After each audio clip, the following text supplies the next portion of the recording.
شر الامور محدثاتها وكل بدعة ضلاله. او د ځمکې په مخ باندې په ټولو نه بدترینه ګناه دا هغه ده چې کوم یو کس په دین کې نوې نوې خبرې ایجاد کړي. او په حدیث کې شر الامور بدترین کار دا لفظ ورته استعمال کړی دا ځکه چې بدعت دا یوه داسې ګناه ده چې په یوه لحاظ سره دا په عام ظاهري ګناهونه هم بدترینه ګناه ده، ځکه چې دا فسق فجور او ګناه دا هغه ده چې د کوم سړي په زړه کې د ذرې برابر ایمان هم وي دا سړی به دغه غلط ګڼي، دا سړی به دې کارو ته ښه کار نه وایي. او که چېرته د دې نه تپوس وکړي چې دا کوم کار ته کوي، غلا کوي یا غیبت کوي یا دروغ وایي یا بل د ګناه کار کوي، دا ته ولې کوي، دا د تا په خیال باندې څنګه کار ده، نو دی به دا ته وایي چې دا بالکل غلط کار ده. خو زه دا ځکه کوم چې د ما مجبوري ده یا د ما عادت جوړ شوی ده یا فلان څه خبره به هم بیان کړي.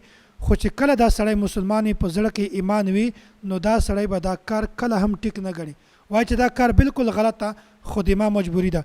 نو کوم یو کس چې د ګناه کار دا ګناه وګڼي نو کله نه کله به هم الله تعالی دته د توبې توفیق ورنصیب کوي. خو بدعت یعنی په دین کې نوې نوې خبرې ایجاد کول دا په حقیقت کې ګناه ده. خو چې کوم کس دا بدعت کوي هغه کس دغه ګناه نه ګڼي.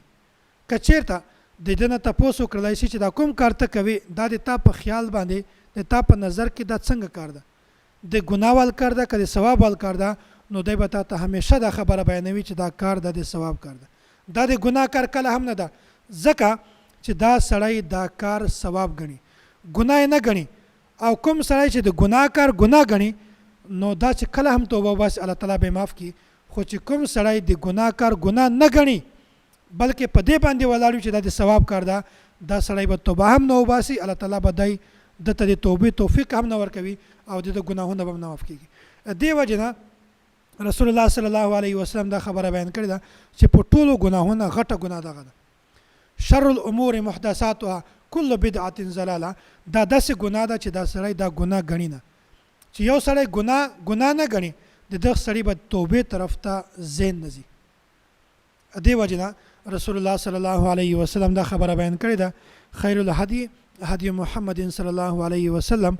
وایي په ټولو طریقو کې په ټولو خبرو کې دا هغه طریقه بهتره ده چې کومه د رسول الله صلی الله علیه وسلم ده.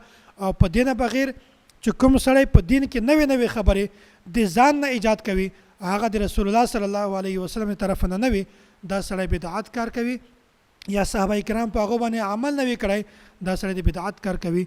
نو موږ چې کومې خبرې راخلو هغه به د قرآن کریم نه راخلو او بیا چې رسول الله صلی الله علیه وسلم کومه طریقه موږ ته ښودلې ده موږ به هغه باندې عمل کوو، او صحابه کرام وروسته په کومه باندې عمل کړی ده موږ به هغه اختیاروو.